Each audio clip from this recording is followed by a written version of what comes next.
Cool. Okay, and we're live, so over to you, Emil. Great, thank you. And welcome to the third edition of Cool Story Bro. My name is Emil, and I'll be your host on today's show, where the topic is cold and hot therapy and how to breathe to become strong, healthy, and happy. And I'd like to start with a little introduction and why I chose this topic, because I think there's been so much talk about Wim Hof lately. Everyone is having him on his podcast, and everyone is breathing and everyone is doing all this. But I still have a feeling that most people, they don't realize how powerful these tools are. Like, yeah, it's nice to breathe once in a while, but if you're not doing this every day, you haven't really realized how powerful it is, because it's like one of my ultimate priming tools for any situation. It doesn't matter if it's a cold or if it's driving sickness, whether you have inflammation somewhere or whether you're doing yoga and trying to heal some physical trauma. Whatever you're trying to do, the breath has a part in that, because that's like the number one thing. Like, if we don't breathe for a few minutes, we'll be dead. It's like the number one thing that we need all the time. So, and even there's this fun little thing that if you take the word birth and death and put them together, that'll be breath. So breath is the one thing that's between your birth and your death. So I find that really interesting, and I like to put some emphasis on breathing, and I've been working with this for many years, and I still haven't realized myself how powerful it is, how important it is to breathe consciously, to have a routine of breath work, however you want to use it. And Wim Hof is just a really cool guy to have around, because he's making it really easy to understand what happens in the brain, what happens in the body, and then he's on top of that, he's even bringing it into the science after so many years. It's been in yogic sciences and Taoism and many other cultures for a long time, but no one really compromised it and brought it into the Western world, so anyone can understand it and do it. And I think that's a really cool thing. So if anyone is listening and hello, and not already have done their first cold shower or the first round of breathing yet, I can really recommend going to YouTube and finding there's a video called 100 Breaths by Wim Hof, or there's you can download the app, do the breathing routines from there, or just turn on the cold water and go into the shower. It's really that simple. So I would really recommend anyone listening to do that first thing today or whenever they have the chance, because it's really powerful stuff. So the first way I came across cold showers, I remember a little funny story from when I was quite young. My mother took me to this old man who lived at the same street as us. He was an old sailor man, and he had a very special morning routine. The only thing he did was he would drink a snaps, which is this really strong liquor we have here in Denmark and Sweden, and I think in the northern European countries. And it's really strong liquor, and then he would do a cold shower. And he had been doing that for the last 40 years while he was sailing. I don't think they had hot showers on the boats or whatever he was doing. So he had a really strong immune system by that little combo. I think he was around 80, 90 years when we were visiting him. He had a lot of cool stories from sailing, and I remember thinking, like, wow, this man, he's never sick, and this is the only thing he's doing. I don't think I can recommend drinking the snaps, but the cold showers is definitely something about it. So I remember my mom taking cold showers as well when I was younger, and I could hear her like screaming from the bathroom and didn't know what she was doing. And then I realized she was really taking cold showers.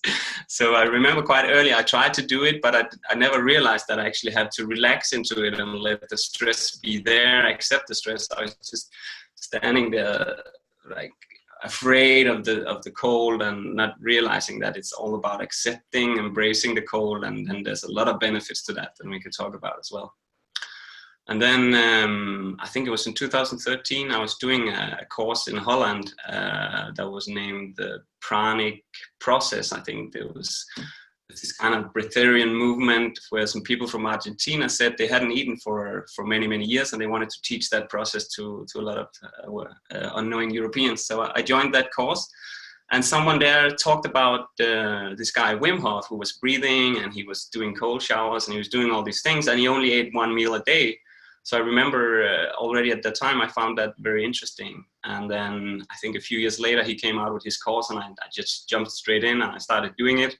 And it's been a journey. I'm still doing it every day. I'm still, as soon as I can find someone who's not doing it, I want to tell them, please do this, or try to do just a little bit. To even my mom was doing the breathing yesterday, so anyone can do it. And it's so simple that even though you have a hard time breathing, if you have physical problems, just a little bit of oxygenation in the body is really helpful. So I can really recommend that.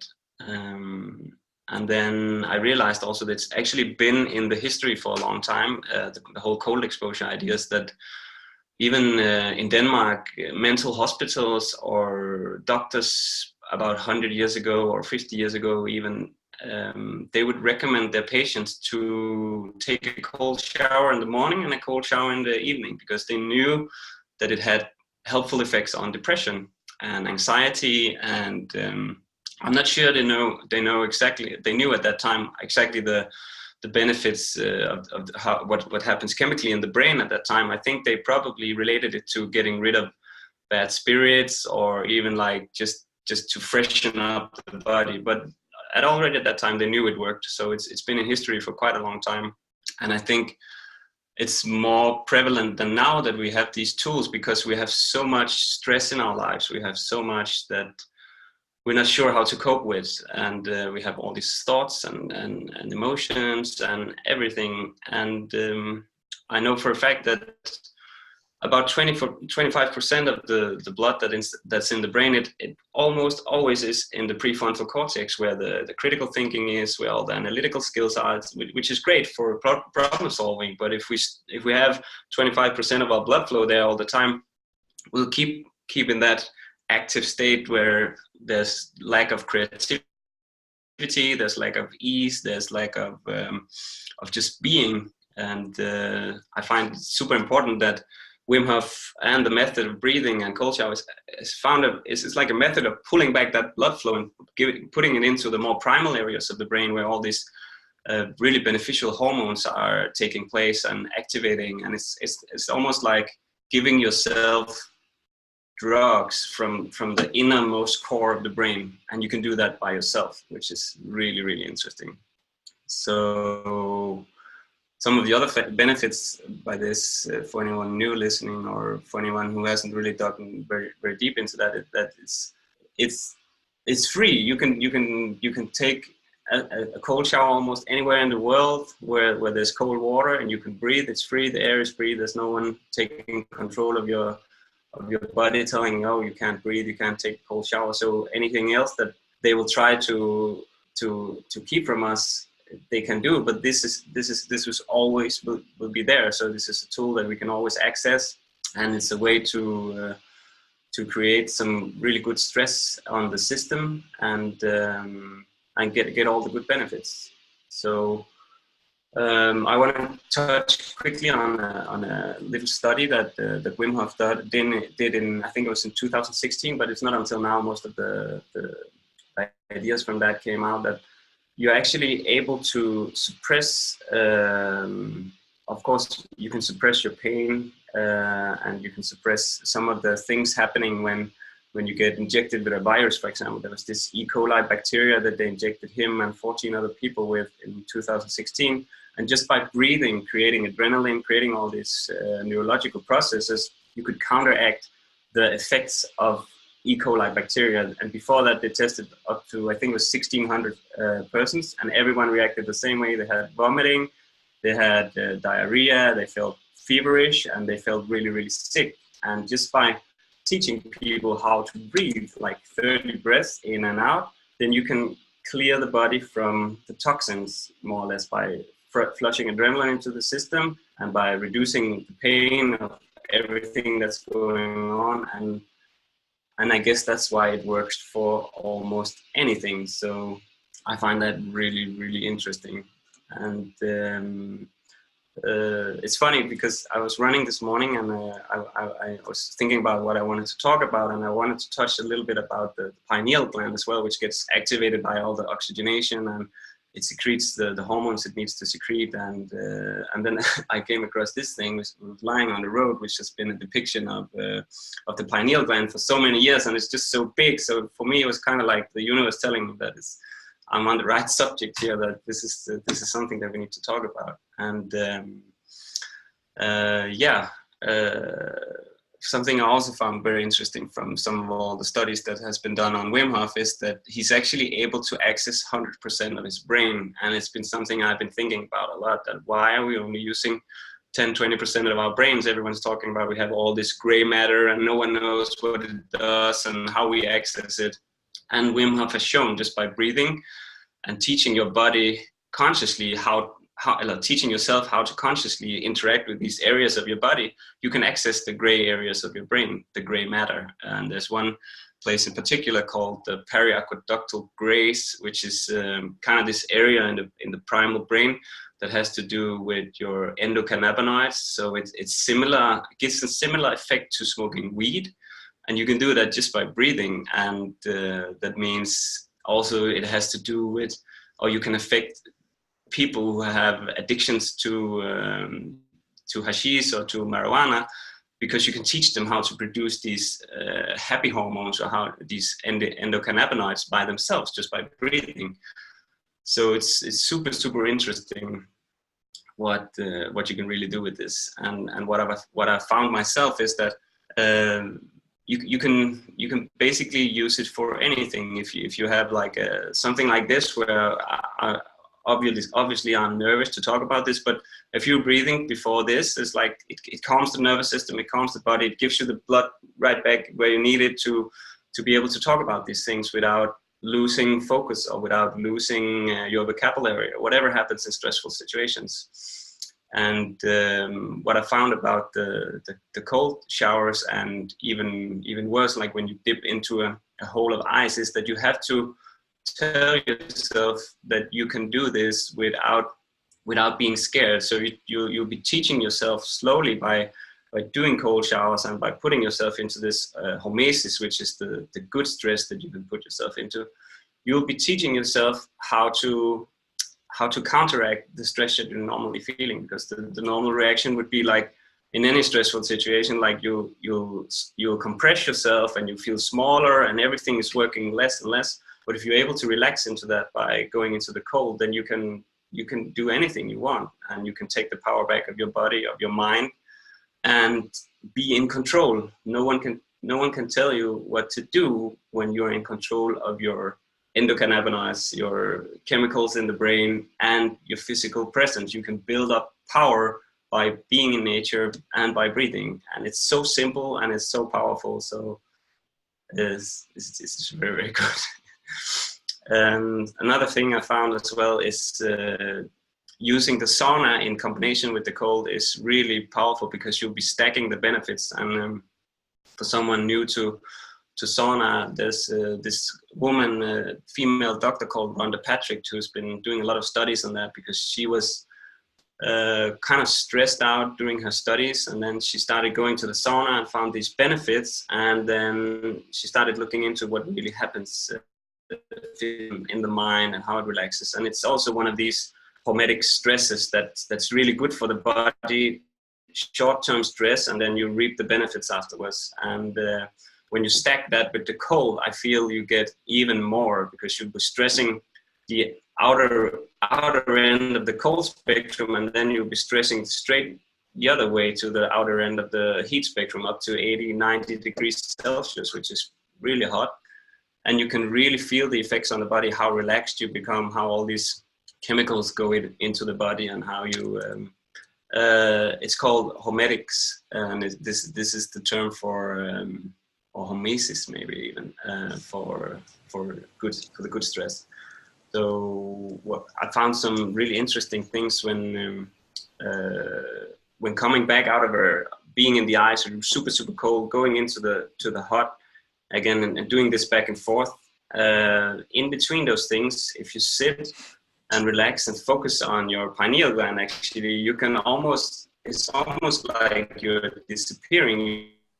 You can go completely into the into the areas in this brain where there's nothing. There's just endless space. There's this nothingness, and it feels almost like you're leaving the body, like an out of body experience. And it's just really, really interesting. And I think we still haven't found the full potential of what's possible by mixing these things and just by doing one of them. So I definitely think that's really interesting to talk about. I think someone had a hand raised. Yeah, yes. Does anyone have anything to add to that, or any experiences they had with any of that, or any questions? Yeah, definitely. I've got a few things to add. Yeah, so I don't know how long you've been doing it for, Emil. Is it like 5 years or 10 years or how long? No, it's like, I think seriously 2013 with some breaks, and so yeah, it's probably about 5 years, 6 years. Cool. But I think it's around. I still feel like I haven't touched on any real depths yet. It just keeps going deeper and deeper, and it's really interesting. Yeah, because it's definitely something, like you said, it kind of builds and builds. So like some people have been doing it for 1 year or 2 years, and I don't know when it became addictive for me, but like I think very quickly, like I just felt the benefits straight away, and I kind of got into it more just for the immediate physical benefits. And I think this was like in 2013. I was actually in Lithuania for this Sovereign Man camp, and there was the water's pretty cold in Lithuania, so it's a good place to start. But I had a bathtub, so I was just filling it up, and I would just listen to like a TED talk whilst in the bathtub and just sitting there. And then I'd actually try and put my head under and submerge as well. So when you stick your head under, you actually trigger another adaptation to the cold, which is the mammalian dive reflex. And this, again, it shows you how old and primal this is, because like some of our evolution is essentially from the sea, and that's why we have this reflex. And what it does, it will trigger a bunch of other responses, like physiological responses in the body to help you adapt to the cold if you just put your head underwater. So that's from diving, when we were sea creatures. It's called the mammalian dive reflex. So yeah, it's super interesting. If you look into this, it's built into our physiology. It's part of us. And obviously we're not living in the sea or near the sea as much anymore, but the evolution is still there. The adaptation is still there. And if you look at babies when they're born, they have a huge amount of brown fat tissue. And so this is another adaptation we have to the cold. And so if you look at, putting babies outside in the cold, the Russians and the Germans and a lot of, cold countries do this, or used to do this, and it was perfectly safe. And it was known this is how you help the babies build immunity.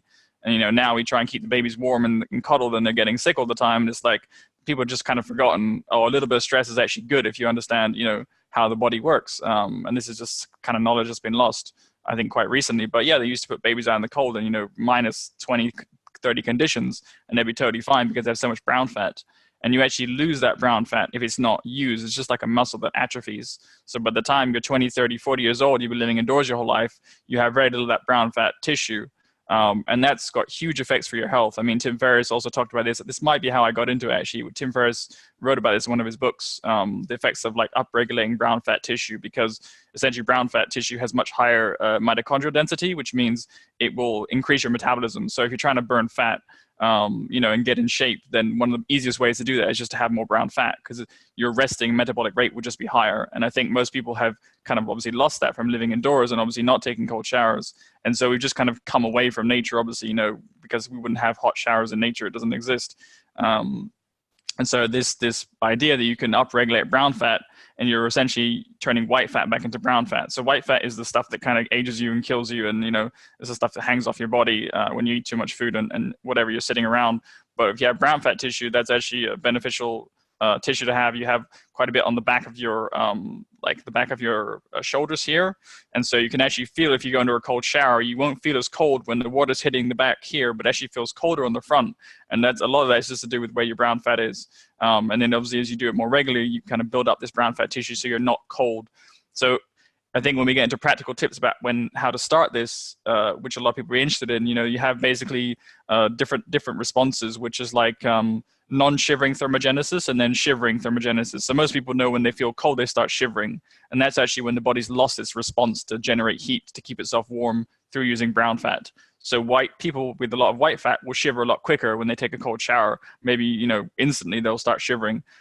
Whereas once you get into this routine and you've got a lot of brown fat, you can actually be in the cold for a long period of time before you start shivering. For me, I could take like 20, 30-minute ice baths, up to 40 minutes when I was doing it really regularly, and then I would start shivering. And that's at a point where I'd burn through, what my body's resilience had reached. So when you reach that point where you're shivering, that's when you should probably get out. And I think people probably try and overdo it sometimes and then over-shock themselves. And so like with any hormetic stress, it's always the dose is the poison, and your body builds resilience, but you want to make sure you're doing it in a safe way. So I think keeping an eye on that response and maybe starting with cold showers and stuff before you do ice baths to kind of, gradually get into this. Again, Jack Kruse has protocols on this, like dunking your face in to start with, because that's when you get the mammalian dive reflex, and then going from there to other parts of the body and then gradually reducing the temperature. So the way I kind of started was just actually flipping the shower to cold at the end of the shower. So I'd already showered and everything, and then I just flipped to cold and stand there as long as I could. And what you say about the breath is also really crucial, because the breath kind of helps you to transition through that initial stress to get past that point where then your body's responding physiologically, and it's actually like upregulating brown fat and burning that. Essentially, the mitochondria has an adaptation where it can generate heat by separating slightly. So I don't want to get too nerdy, but basically, once you have a lot of brown fat, your body can generate heat easier to keep you warm. And so that initial stress, when you flip to cold, if you just use the breath within, a few seconds, like could be up to a minute, you'll find you're on the other side of that. And then everything kind of slows down as well, because the cold has this response on the physiology where everything kind of slows down.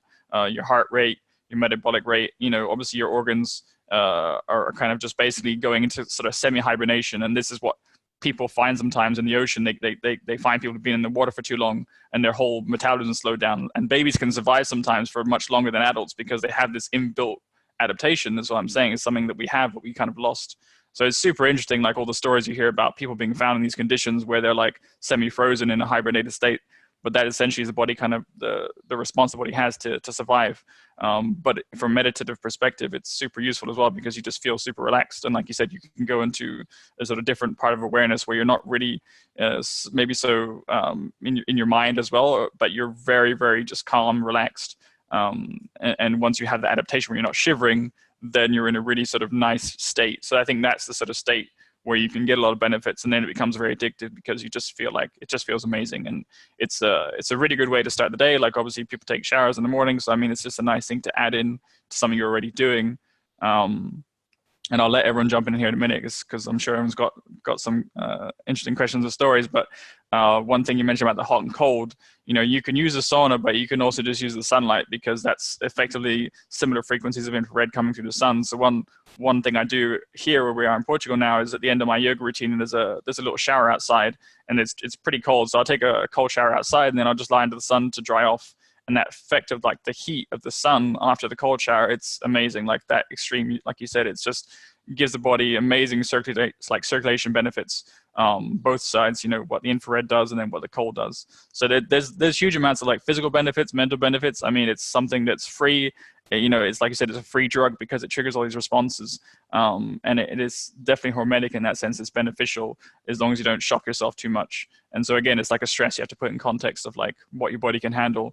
And it's also worth pointing out that men have more brown fat than women. So women might find this slightly harder to get into. I know my wife hates the cold and she doesn't like doing this at all. So this could be a trick that's definitely better for the guys initially, to get started. But yeah, that's all I had to say for now. So it's for me, I love it. It's addictive, like you said.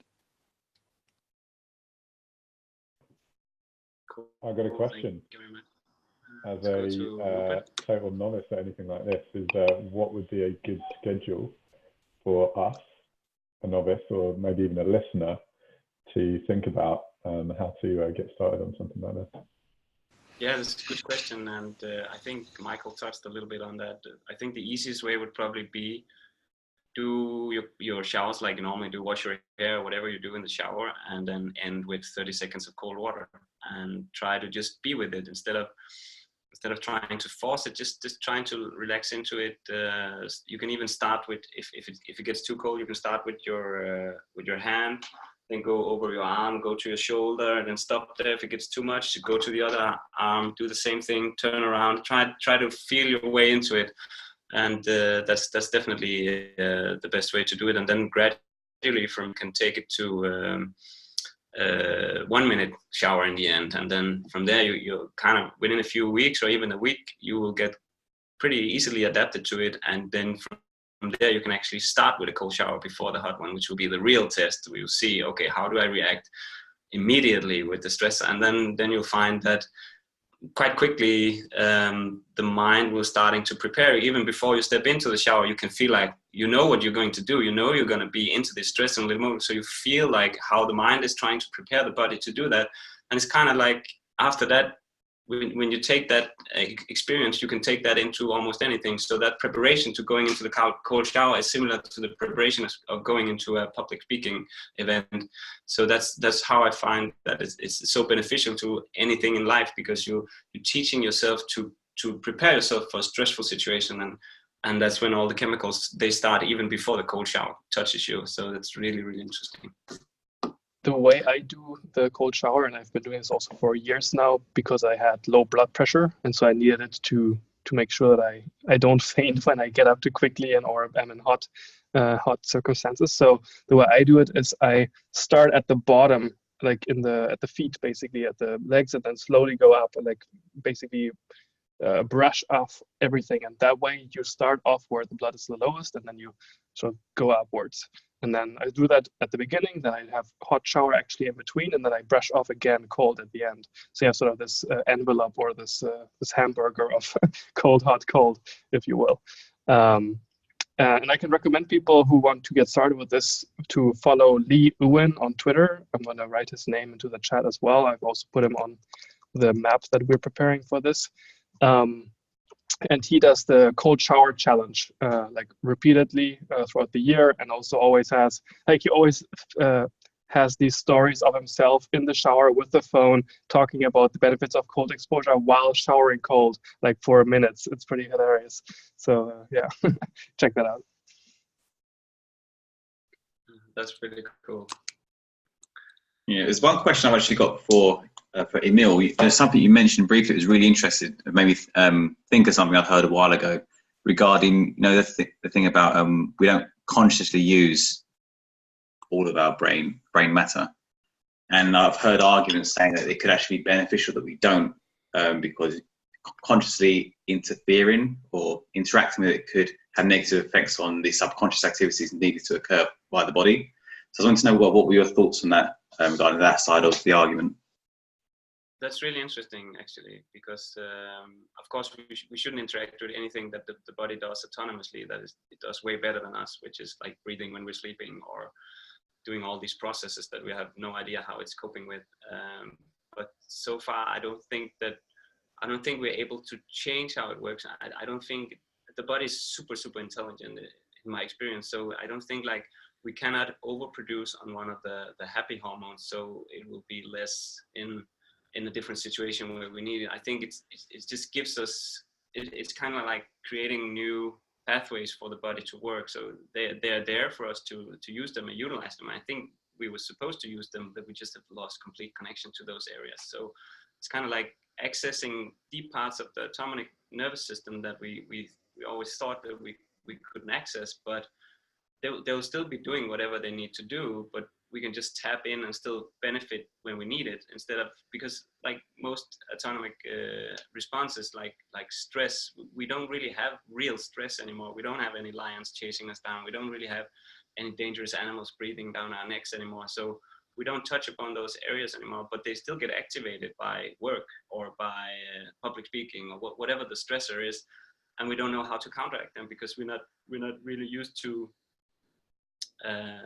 dealing with it. And it's not like we can, for anyone working, it's like the stress never disappears. If in the old times when you would go to a war, at least when the war was over, you could relax, but now you still have to go to work on Monday again, and you still just have another deadline. So it's always like the stress is always there.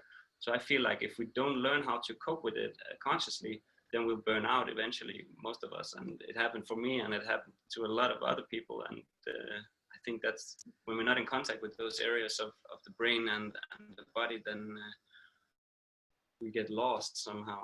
So I don't think there's any danger that we can interfere with anything that the body knows better than we consciously do, at least not from my experience. I mean, I do think the breath is super interesting, isn't it? Because it is that unconscious nervous system, but it's you can still influence it in some way. So some people will say that obviously you should allow your breath to happen as it will, I suppose. But it's one thing that's kind of the link between your conscious and your unconscious and your sympathetic and parasympathetic nervous systems, isn't it? And so I think part of the thing of cold showers maybe a large part of it is because of the breath and the effect it has on the breath, because it just gets this system going so quickly, doesn't it? I really do think like breath is going to become like the next big thing. I mean, for me, getting into I used to do a lot of cold shower stuff. I haven't done it in recent years, and so the Wim Hof style breathing was something that was totally new to me. I used to do a lot of contrast showers, like hot, cold, just until my skin would itch from the heat, and then to make it cold until I would shiver, to sort of pump out the lactic acid, because it would enlarge and close the cells of my legs when I was doing hard training. But it didn't have that same breath. And I would get into other styles of breathing exercises, kind of like deep breathing and stuff. But it's significantly different to the Wim Hof style, which is like over-oxygenation and then hyperoxygenation. And I started trying it more seriously like a year and a half ago with that style of breathing. And yeah, I can just definitely attest it really works. It feels amazing. And so I do it, and then my skin starts to feel warm, and then that's when I know it's worked. So yeah. You can tell the difference as well, like, because I go out in the morning sometimes before the sun's out and it's still quite cold. And if it's like that, like in a cold country, I use the breath just on the grass. So this is how you can kind of see the effect. And there's different types of breathing as well. Like I haven't done so much of the Wim Hof stuff, which Emil showed me recently, but I was doing the breath of fire, which is again just like a very fast style of breathing. And just doing like 5 minutes of that, it warms you up so much that you really can't even feel that you're in the cold. And so this is obviously, I'm sure monks and yogis have been doing this stuff for a long time, but there's a huge benefit to just keeping yourself warm and generating body heat. But yeah, breath of fire, if you look it up, is a really good practice. There's a lot of yoga schools that teach it. Super easy to learn, and it's a little bit different from Wim Hof. Wim Hof is good for, like you said, over oxygenation, and has sort of other benefits, but it actually makes me quite lightheaded. So I just probably haven't practiced it as much as the breath of fire. But the breath of fire gets kind of euphoric for me. Like, yeah, like I do it sometimes when I'm, for example, using like psilocybin.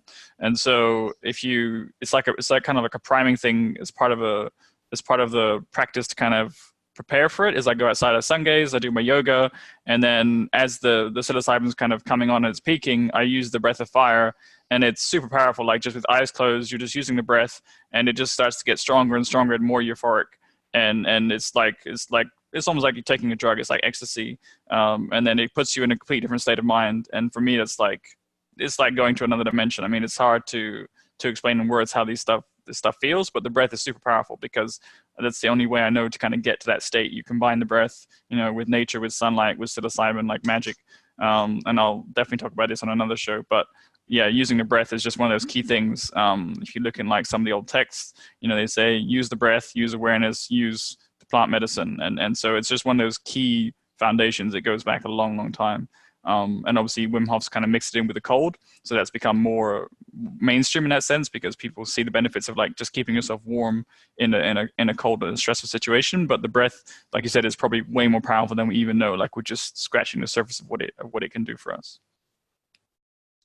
Exactly, 100% right. And I even want to touch a little bit about that later in this episode, so we can go there later as well, what you can do with the breathing, and even with the Wim Hof breathing, which when you extend it to even more rounds, or with other breathings where you relax more, like a little bit similar to holotropic breath work, and I have some really cool stories about that as well. But I also just want to touch about something you said, breathing and keeping the heat, because something I found interesting from one of the studies was that when they look at the body, how it works, actually the lungs, when you start over oxygenating them and when you start really flexing them by breathing in, breathing out like that, they start chewing through glucose like on a super rapid rate. So it's kind of like this engine that you get fired up that's just start burning glucose like crazy.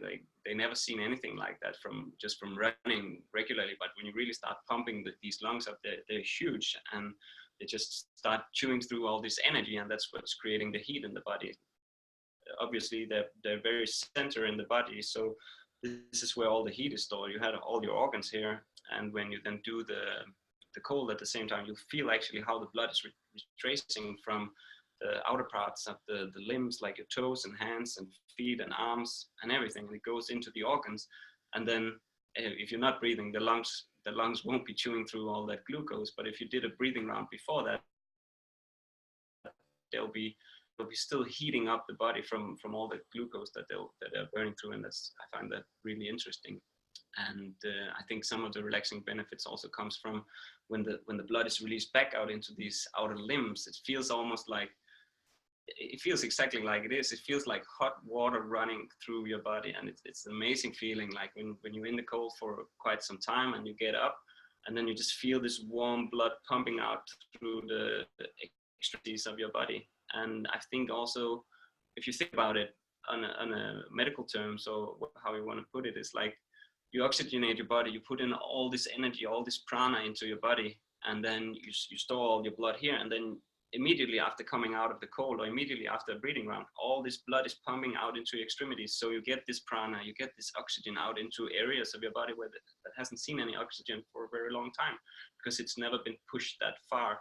And it's just really interesting how we can do all these things ourselves just by pumping, using the it's kind of like the body is this system of pumps and pulleys and all these things, and no one knows how to use them. We never got the manual, but even just by breathing, we can actually start this huge process of pumping and chewing through glucose and heating up and all these things, and no one does it.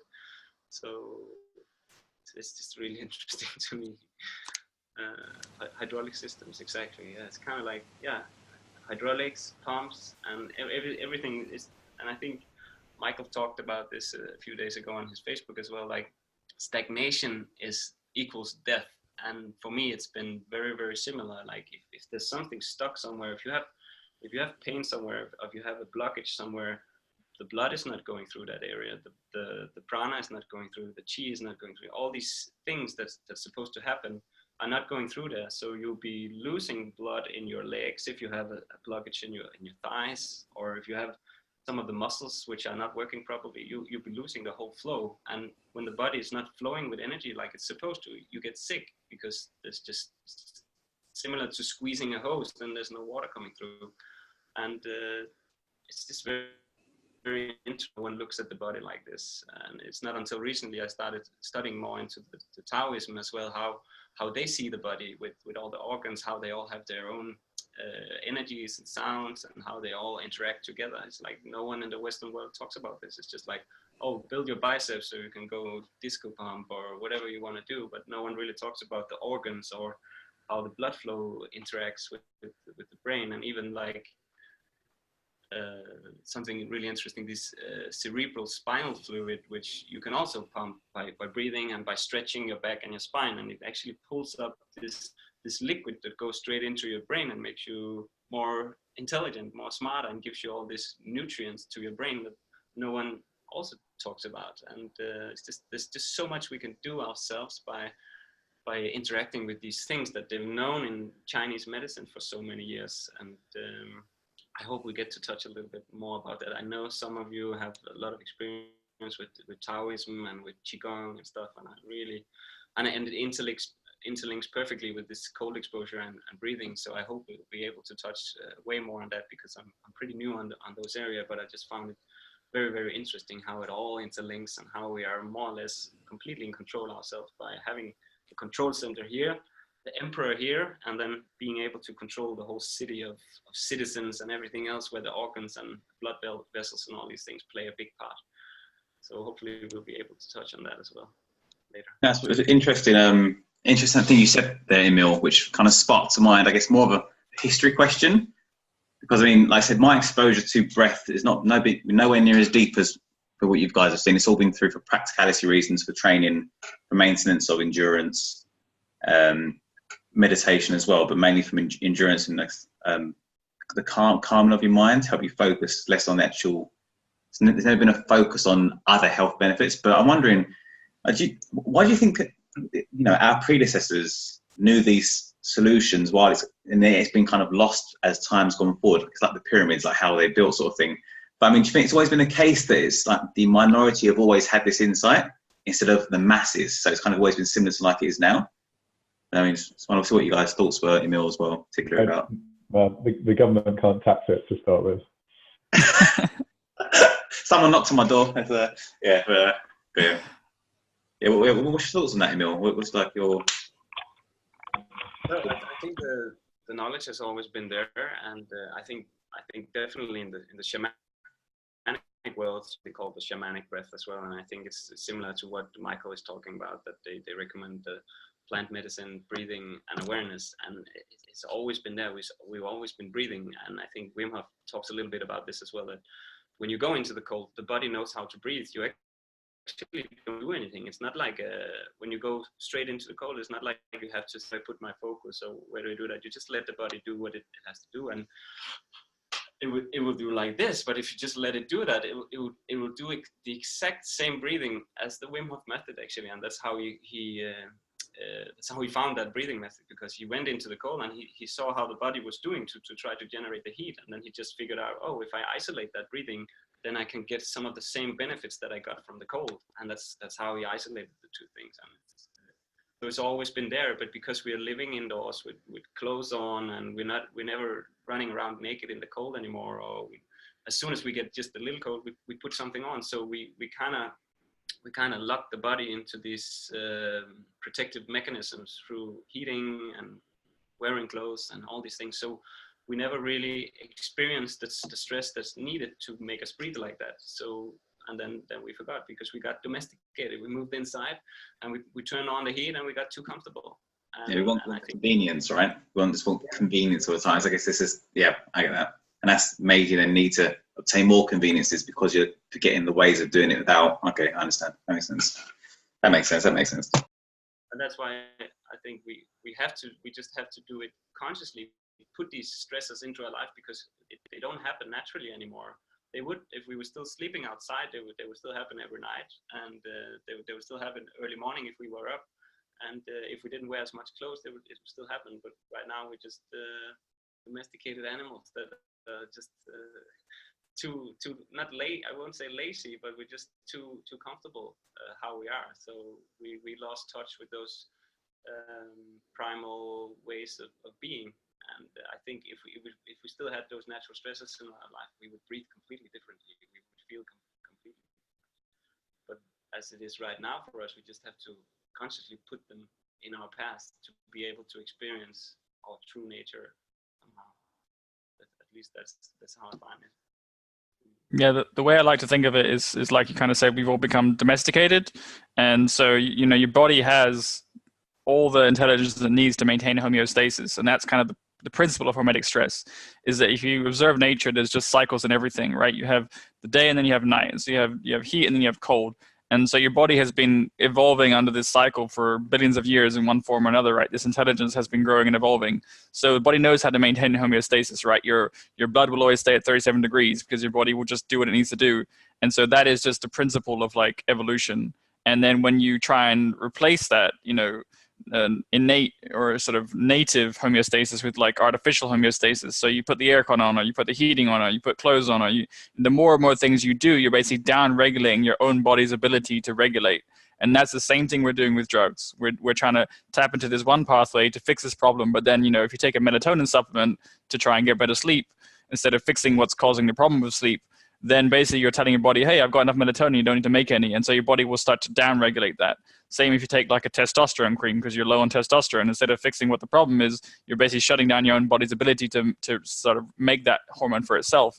So this is basically the same disconnection we have from our bodies as from nature. It all stems from the same thing. It's like we're trying to just observe, under science, the very small parts of how the body works and treat those things in isolation, and not understanding the wider sort of evolution of like how our bodies work. But it's going to come up again and again in this show because it's just, it's a chronic problem for modern humans. But Moritz has something to say, so I'll let him say. Yeah, like expanding on what you're saying, like we're basically science is the process of cutting things up, right? Like cutting things up into smaller and smaller pieces that we can independently study and sort of understand what they're made of. It's like atoms or molecules, atoms, electrons, etc. Like going down, down, down, down. And even the word itself comes from schizo, like scissors. It has the same root, like to cut up. So the problem with that is that you look at individual parts, but you don't look at the relationships between the parts and the dynamic, complex processes of all the parts interacting through time and with other processes that are beyond itself as well. So, like we're starting now to find out more and more the relevance and the importance of those processes that happen between these different parts. Like I was just talking again with my friend here who's writing this paper on intelligence, and he told me about this thing they just found out like 3 weeks ago or 4 weeks ago, that actually cells have a sort of electromagnetic field, and neurons and cells communicate through that as well. So like there's all kinds of mutual influence between these different parts of the body that we didn't have ways of thinking or even perceiving so far. But now it's like coming out, oh, this is actually happening. And so it's not just that there's the autonomous nervous system, it's not just that there's blood flow, it's not just that there's oxygen flow, but there's also these electromagnetic flows or sort of fields happening. So we're basically rediscovering one by one things that have been known for a very long time through sort of let's say more crude or more experiential, idealized, exactly, like experiential idealizations or archetypalizations of these very strong processes and concepts, and now we're sort of building the understructure again with the basis of science to make sure that we're not falling prey to the particularities this wisdom has been captured in knowledge, in a sense. So like using science to validate something and not like just believing in it because it's a dogma or it's an ideology that's like entrenched. Right. I think like that's it's sort of a larger point of what I see happening in a lot of the people and communities that I am engaging with online, especially people who are incredibly smart, and they're not anymore dissociating or discrediting religions or more primitive ways, in air quotes, of relating to the world, because they realize that there's a lot of wisdom built up in them, but that doesn't mean that it is complete and parsimonious and doesn't have the full, like, and has the full picture perhaps. So the question for me is then to how do you put those things into relationship? Basically, I would say to take those wisdom traditions and let them help you sort of generate hypotheses, like, oh, this is saying that. Oh, so let's study that. That's basically what Wim Hof did as well. Like he said, oh, there's this wisdom of how does my body respond to the cold? How do I do this breathing stuff? And then he goes and seeks out the dialogue with the scientists so that they can study what's going on. But it's coming from, oh, there is something here relevant paying attention to. We just don't have the language yet and the tools perhaps to understand how it's operating. And so science to me is less like finding out the objective truth about the world, although that's definitely part of it, and more doing your due diligence, if you will, of subjecting all the ideas and practices you have in your mind as being valuable to all kinds of tests and checking, oh, is this accurate, or are you assigning more validity to something that actually is only valid within these particular limits? So I'm really liking how, I mean, groups like ours right here, but then also other groups that I see out there are bringing those two ideas into dialogue. And I think that's what's happening in general with the internet. And like Wim Hof is a perfect example. Like he's bringing sort of spirituality back. He's bringing these practices back. But there's many more like this. I've mentioned this before in the last episode. I think John Vervaeke's Awakening from the Meaning Crisis, the series on YouTube that I'm watching right now. He's also bringing, like he's a practitioner of Tai Chi, Qigong, contemplative practices, but then also a scientist who's studying these very phenomena through the tools he has available at the university, etc. So really loving this conversation between the two areas. Yeah, I think that's kind of key, and like with technology now, because in the context of health, we can measure our biomarkers, and that's something I'm definitely going to do a show on as well, kind of just what I've discovered. But you can kind of track and see what the effect of all these things are, these experiments you're running. Obviously, it's how you feel. That's a huge clue. And when you really get your breathing right, because just coming back to the breath for a minute, so many people's breathing is distorted because we're stuck in this sort of very shallow breathing, and that's our sort of normal state. And that's again because we're kind of disconnected from how our bodies are supposed to move and run, and we're sitting down all the time. We're indoors, we're under stressful conditions, we're being triggered by all these modern stressors. So the body is constantly breathing very shallow, and that's when circulation starts to suffer, and that's when you start to see disease basically. And then combined with the fact you're not getting sunlight and all these things that I talk about a lot. The sort of chronic state that we're in is just like conducive to disease, and that's what we're trying to treat, the sort of symptoms of like, oh, you have insulin insensitivity, here, take a pill, take a shot, and so we're just treating, oh, you have vitamin D deficiency, take a supplement. But those things don't ever actually fix the problem. And I think this is, it's all about getting the body's own homeostasis working and understanding what are the natural stresses that can do that.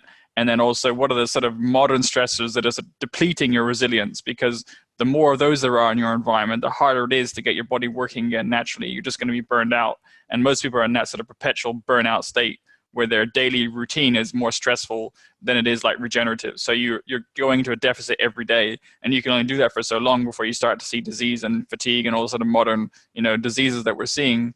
So the breath is just a key thing, because like Emil said at the beginning, you go 2 or 3 minutes without breathing, you're dead. And so it's like you can go days without food and water and all these other things that we obsess about, but we're not even looking at the breath. It's like this is the most important thing for our survival, for our vitality. And you can definitely feel it when you get into a good breathing state and you're breathing really deeply. You just feel like way more powerful. The energy's there, it's moving, it's flowing. And I've been in that sort of stressful state where you like, it's crazy. Like we wear belts, for example. We wear belts, we wear ties, we wear tight-fitting clothes, we sit in office, and we wonder why we can't breathe, and we're getting stressed. And then then we're jacking up our nervous system with coffee. So it's again like making everything irregular in the nervous system. So there's just so many modern quirks that have kind of really screwed around with our breathing and our nervous system, and we haven't learned how to kind of regain control. We just end up kind of burning out and then using a pill or a supplement to try and treat it, and get past, like using coffee to get past fatigue. But the problem with fatigue is just not getting enough breath. You're not getting enough oxygen into your body. If you knew how to just go outside and breathe for a few minutes and come back in, you'd feel like you just had a coffee. And that's actually one of my first experiences with the cold and the breath was like, I felt like I had 10 cups of coffee every morning. And it was just through this simple practice. And I realized I didn't need coffee at all. I wasn't a huge coffee drinker, but I see a lot of people drinking coffee. It's like one of the biggest drugs in the modern world. I mean, it's ridiculous how much you look at Starbucks, but like all my colleagues in the office would just drink coffee, tea. Like it's just the coping mechanism that you see. But those things again don't fix the underlying problem, and they probably just aggravate it because your nervous system gets jacked up. So learning how to kind of regain that sovereignty of your own homeostasis and not relying so much on the artificial drugs that definitely have side effects and supplements to correct these things, these deficiencies. The breath can get a lot of these things working again much better, with much more flow. And it's that similar effect of like having a coffee, but without potential downsides. So for me it's super interesting. Emil, I got a question for you. How conscious do you feel in your cold shower? Like how much can you can't focus on anything else, I guess? Well, you can actually focus on something else, but if you do that, you feel cold quite immediately. So you just have to, in my experience, just to surrender completely and actually try to feel the cold instead of avoiding it. So you actually feel it can be a little painful, but you actually feel that pain and go into that and accept that, and then you realize that it's not actually very hard, and that's what I felt also, is that's when the heat starts generating, when you really accept the pain, even whether you do yoga or you do martial arts or whatever you do, you can kind of use the pain as a guide actually. So if you really accept it, smile to it, like they say in Taoism, smile to your organ, smile to the pain, then you are there with it and you let it be. Then there's no judgmental, then you're not judging it, and then you just let it be as it is, and then it's not all as dangerous as you think. And I think that's what happens naturally in the cold shower when you let go and accept, and we can use that in so many situations, because pain is really not that dangerous fellow we always thought we needed to hate. It's really something we can embrace and use as a guide.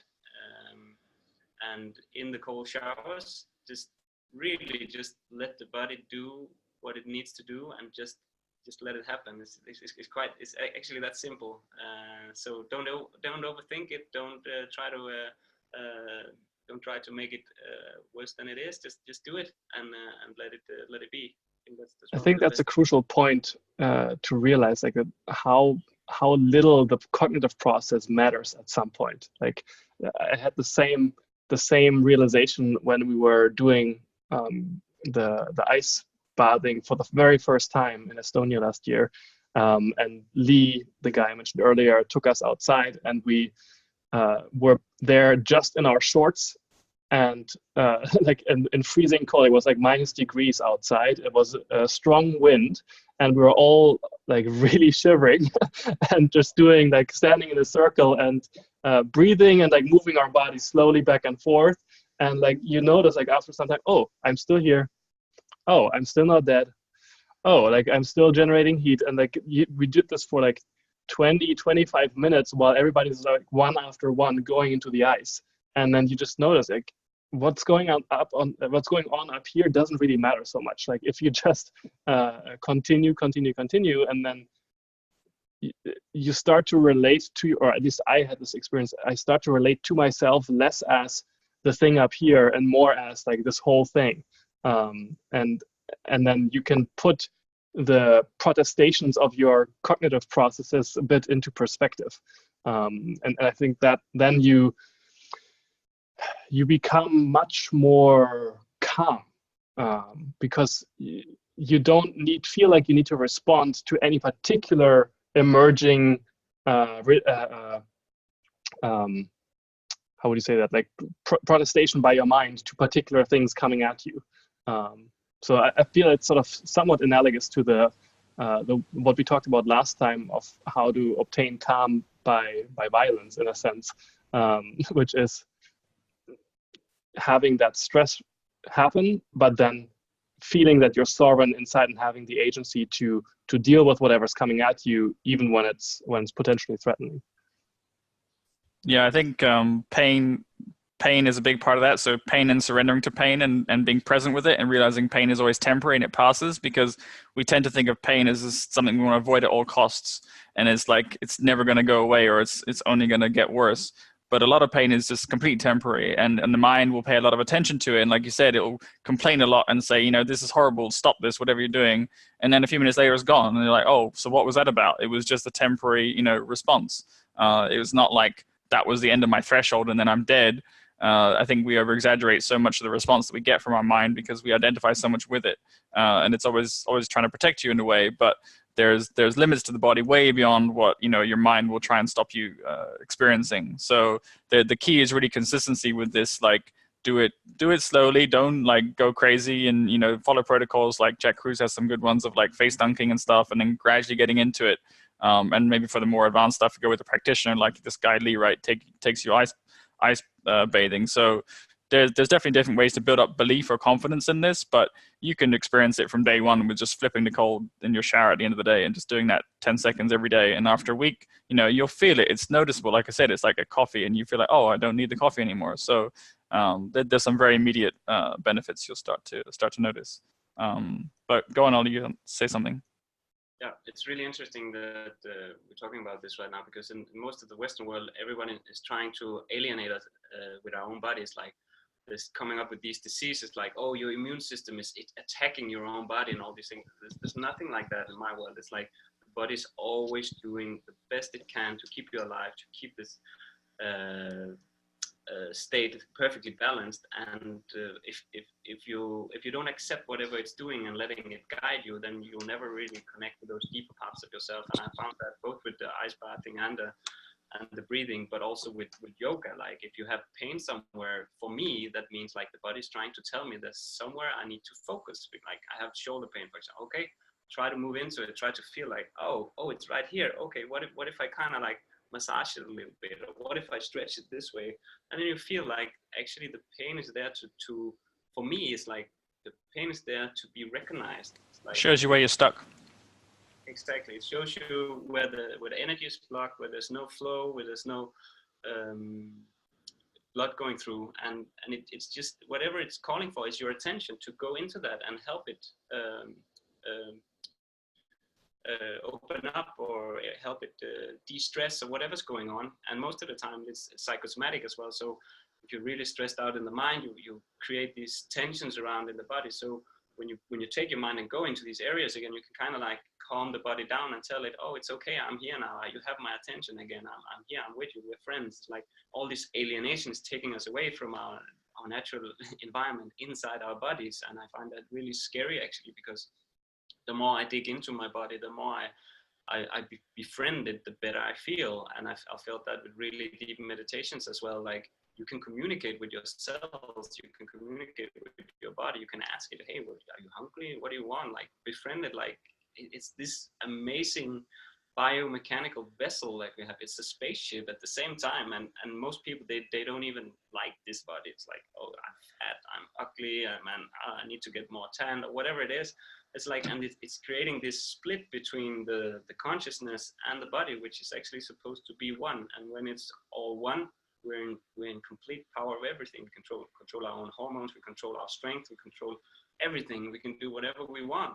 And I think it's so important to match these two things again by not being scared of pain, like using it as a guide and using these tools to get more into your body, to the embodiment, which we are actually here to experience.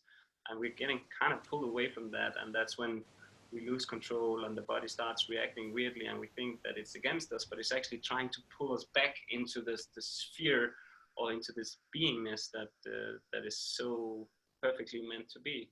And I think, Ollie, did you still want to say something? I think I missed your hand before. Sure, yeah. I think that was very beautifully said there.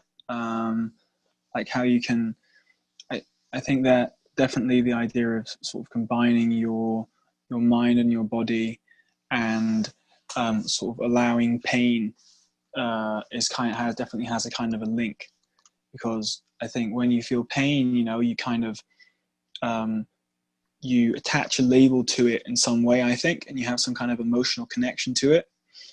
And it's the kind of the fear of your mind runs ahead, and you feel this thing in your chest sometimes, and it's kind of like a fear. And then when you realize that the pain is just kind of an interaction between yourself, I think when you reach between yourself and the stimulus, I think when you reach that point where you allow the pain to you just kind of allow it to exist, I guess, and you sit with it, sit with your weakness, you sit with whatever, and it can be physical pain or even sort of realizing something, I think at that moment, that's when you start to get deeper into your body. I really believe that quite strongly, actually. And I think that you naturally begin to breathe more deeply. And I would also say that, you can breathe deeply and you can breathe deeply. Like you can breathe more oxygen into your body, but you can also relax your lungs in such a way that you are able to take more oxygen in. So if somebody breathes for a very, very long breath, you get, like, people talk about like turtle breathing, and that's sort of, it's a couple of minutes inhale and a couple of minutes exhale. And that's about relaxation. And the relaxation is dependent on the relaxation of your nervous system, because you're holding on to tension, right? And so then when you're holding on to tension, why are you holding on to tension? Because you're holding on to, when you let go of the tension, then you might feel some kind of pain, right? So I think all these different things, like being able to breathe deeply, being able to relax, accepting pain, and connecting your body and your mind in some way definitely has a connection. I know I think it doesn't have to be too intellectualized. I think it's useful, but it's something you have to feel a little bit. And there's a difference between like discomfort and visceral pain as well. So like the cold shower is, it's not really pain. It's, I mean, come on guys, it's not that hard. If you've been in a fight or had a serious accident, you can put pain in some context. But so there's some discomfort of a stress that's beneficial, like the cold showers, but pain in the context of other stuff we've been talking about, like violence and stuff, you can actually use pain very predictably. Like, you don't have to wait to get into a fight or something to experience the benefits of it.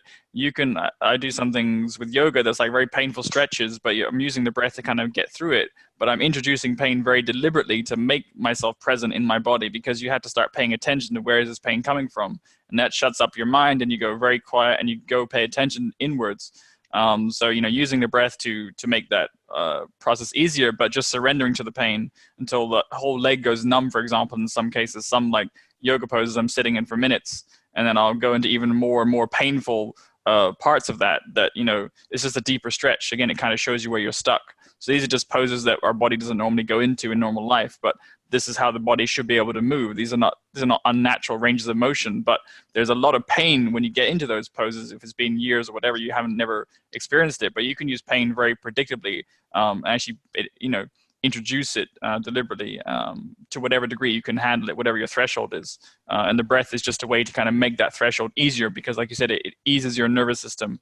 When your nervous system is tense, you can't take deep breaths. You're just stuck in this very shallow kind of breath. And that's how we are operating sort of day to day without even knowing it.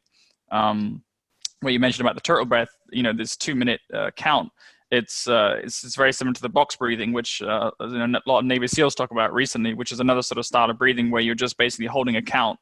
So you breathe in for a count of 8, you hold for 8, you exhale for 8, and you hold in the exhaled position for 8. And then you can go from 8 to 10 to 12 to 14. Again, it's all about consistency. And I've gone up to doing like 20, 24 when I'm doing it, consistently. But the benefits are amazing. I mean, you just go somewhere completely different, right? You're just totally inwards, and obviously with your eyes closed and on the grass outside in sunlight, all those things kind of stacked in your favor. It's a really powerful technique, and that one's not painful at all. It's just slowing the nervous system down. But yeah, so there's different ways of going about it. I think Moritz wanted to say something as well. Yeah, I really liked what Emil said about using the breath to reveal the parts of your body where you are constricted, in a sense. Like, this is something that I really liked also about Ido Portal's recommendation of the gym rings as the optimal like physical development tool, because they always turn to where you are the weakest, because they are sort of mobile in all directions. So like, I think that's in general an idea that we can sort of take note of and note when it's coming up in our conversations, like finding these tools or practices that allow us to reveal to ourselves where we are weak, so that we can then go deeper into that. And I think the breath, and then of course the gym rings and other stuff as well, allows you to do that, where you don't have to intellectually investigate something, but it reveals something to you that you didn't realize. Yeah, a lot of people can't go out in the sun very long. Kind of reveals to them where they're weak about, their Right. nature, their physiology. Yeah. Definitely, and I think I will use that as our stepping stone to the last part of the show, where I would like to talk more about these things that tie the ends in about what we've been talking about with pain, and how it also relates to trauma, how the body stores physical trauma, which can be both mental and physical at the same time, and how actually the breath can be used to heal some of these things.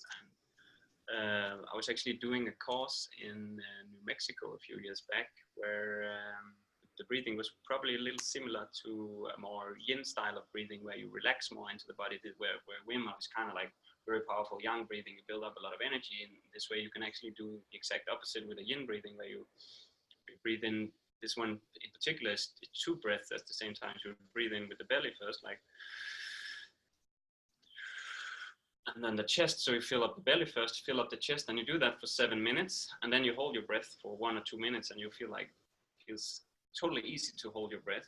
And you do that for 3 rounds, or however you want. You can scale it in any way possible. But what you'll realize in these breathing is that the mind can go to some places, and you feel like shivering in the arm, or like the leg will start jumping, or you feel actually what Morris also talked about, where the science is going right now, that you feel the electrical currents happening in the body from the breath. So you're taking in all this electricity and putting it into your nervous system, and you actually feel like exactly what happens when you're when your leg is sleeping or something, it's also electrical impulses. It actually feels like that when you breathe longer and you hold your breath for longer, because the electrical energy will go into those parts of the body that needs healing. So it can be a blockage in your thighs, or it can be in your chest area, whatever it is. And the funny thing is, it's also related to where these organs are placed and what kind of trauma they store. So if you have problem with sorrow or loss or whatever, it's normally sitting in the heart. So you can even feel like the heart getting cramped up and starting to expand just by having different breathing routines. And there was this really cool story, actually. I heard the live testimonial of this guy who was doing this breathing style I'm talking about right now. 7 minutes, then hold your breath 1 or 2 minutes, then do another 7 minutes, hold your breath 1 or 2 minutes, do another 7 minutes. He did that on a workshop during the weekend, and he was paralyzed from the thighs down. He couldn't feel his legs at all. He had no feeling, nothing at all. After 1 weekend of breathing like that, he suddenly started to feel like touch, like he could touch his leg. He could feel like it's not called emotion, what is it called, like the touch. You could feel the touch from the fingers of himself or someone else. So kind of like the energy was coming down into his body again, because it had been blocked from, I think it was a motorbike accident. So actually, just by breathing, you can start healing physical, mental trauma, and you will realize with some of these breaths as well, and I think that's what happens, that it releases tiny bits of DMT, and that DMT is actually able to transport your consciousness into places where you can release some of the trauma you're holding on to. It can be anything. It can be like physical trauma from your childhood, or it can be like emotional trauma, like getting bullied or whatever it is. And you can even feel like sometimes the body just needs to cry because it's releasing the energy that is storing in this body. And it's just very, very interesting, because who needs to go to the psychologist if you can just lay down for 3 times 7 minutes and start breathing through whatever you're storing in this body. So instead of going to a psychologist and getting all your problems massaged and just getting it all built up in the head and no release in the body, you can actually just lay down and start releasing all of these things by yourself. So again, you get the power back over your nervous system, over your emotions, over your trauma, over your physical body, just by breathing. And it's so important that this information gets out. And even by saying this again to myself, I kind of like nail it down even harder in my consciousness, because I also forget it. It's like we have these amazing tools, but we just don't do it.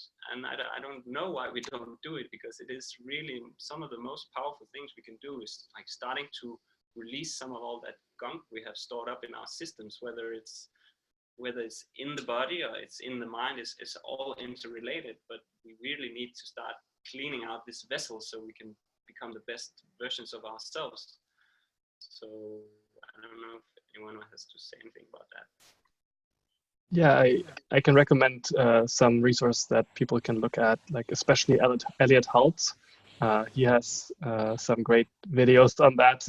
There's literally like, he's laughing maniacally, then crying, then like going up into the fetal position, and like, so there's stuff that you can do that is not working through the conceptual structure of your mind and going back into your like trauma of your childhood, where it's a core process. This is actually a body process. You work with your body. You work with the tenseness that you have in your body, and the muscle armoring and all this stuff that then, when you've worked through it and you've allowed the stored up emotions. Remember last time we talked about like emotions being sort of this emergent process that tells you something about opportunities or threats from the environment. Like if you don't act on those, if you can't express those fully, you will store them up, and you will sort of tense up to hold on to them, because it's like it allows you to keep that in memory in some sense, but it's subconscious, you don't realize it, and it stores up in your body.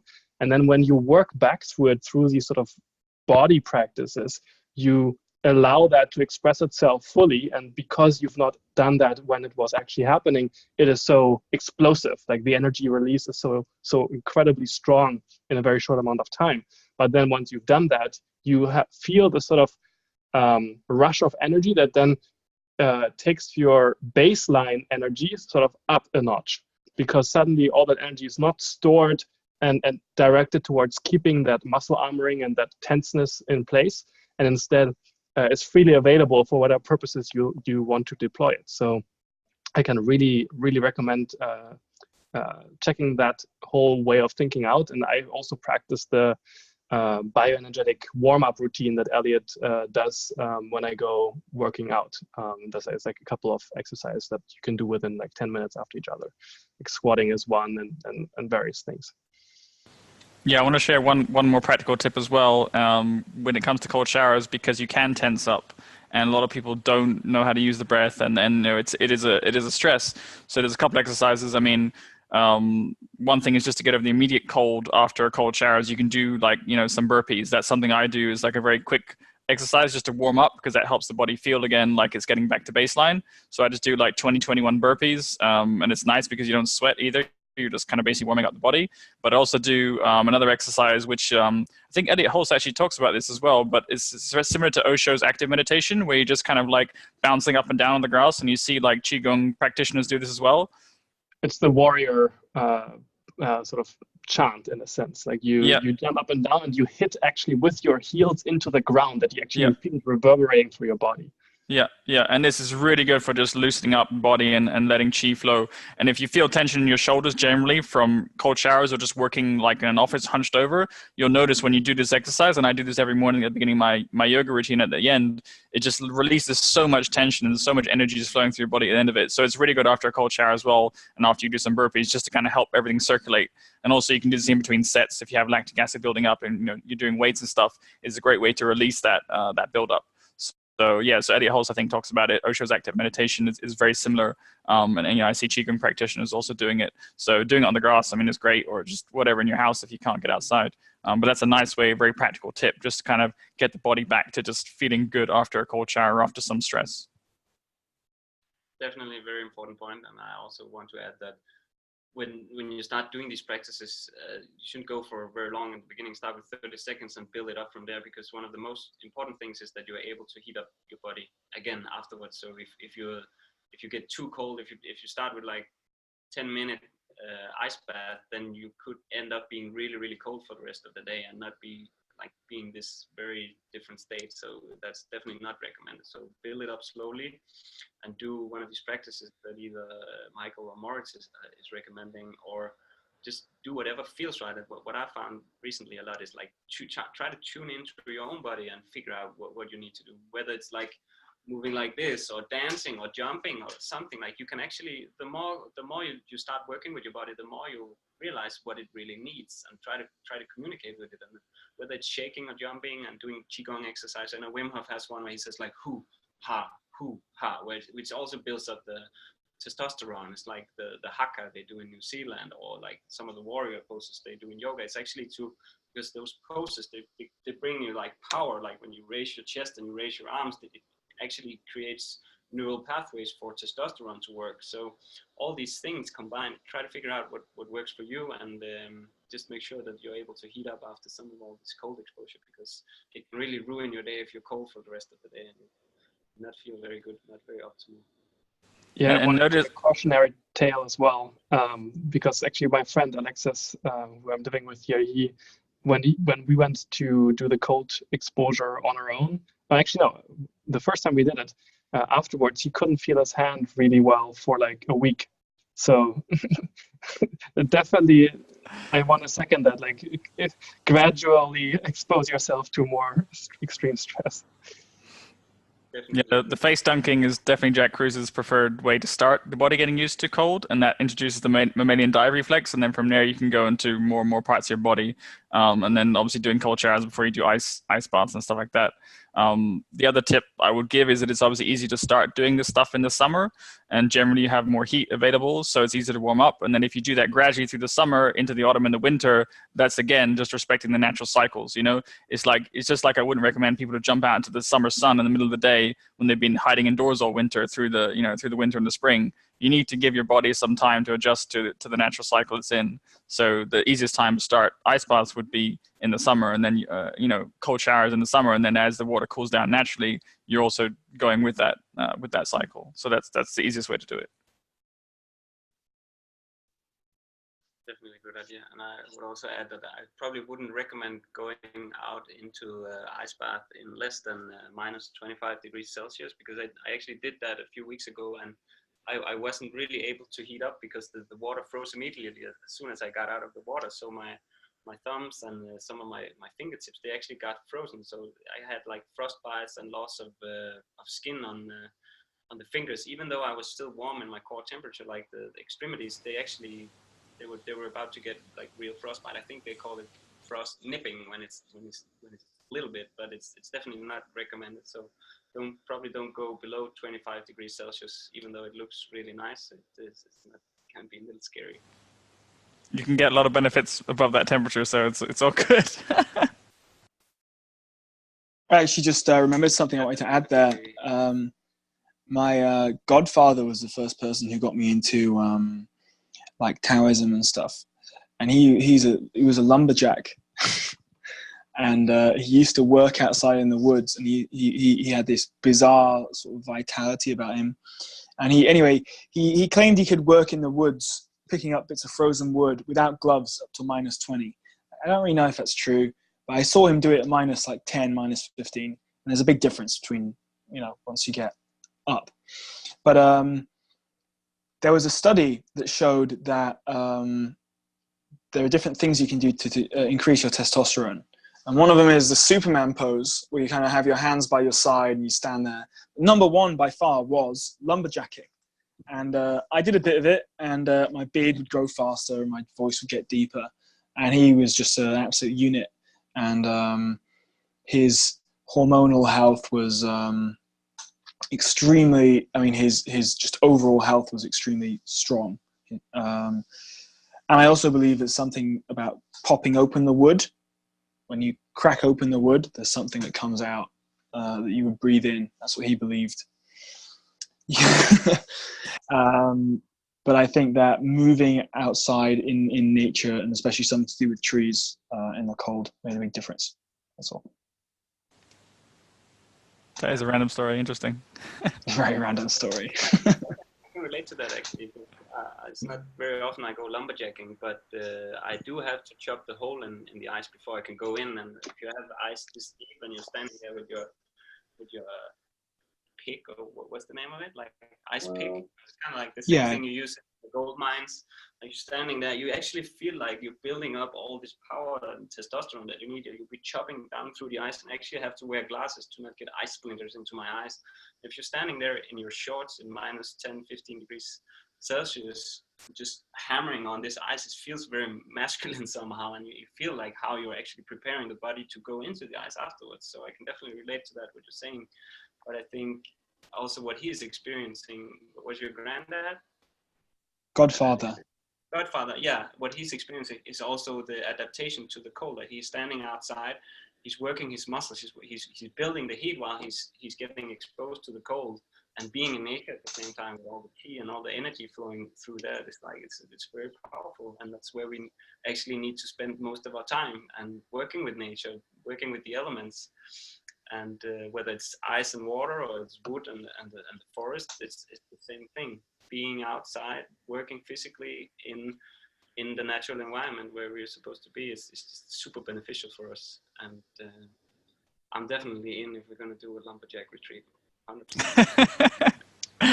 Sorry guys, I couldn't help that. This might sound super random, but it's funny when you think about it. If anyone's ever watched Japanese anime before, especially the fighting ones, don't worry, it relates, I promise.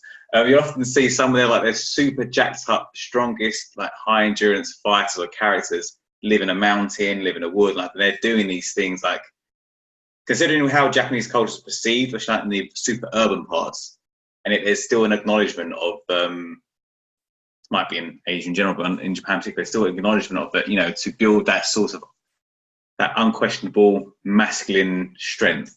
Being in touch with nature, being a part of it, living in it, submersed in it, seems to be something that they even portray, in their animations, for example.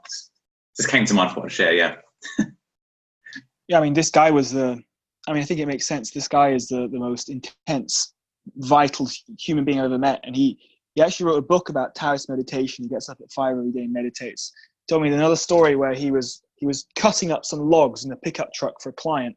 It hit the bottom, landed on his toe, and split his big toe down the middle.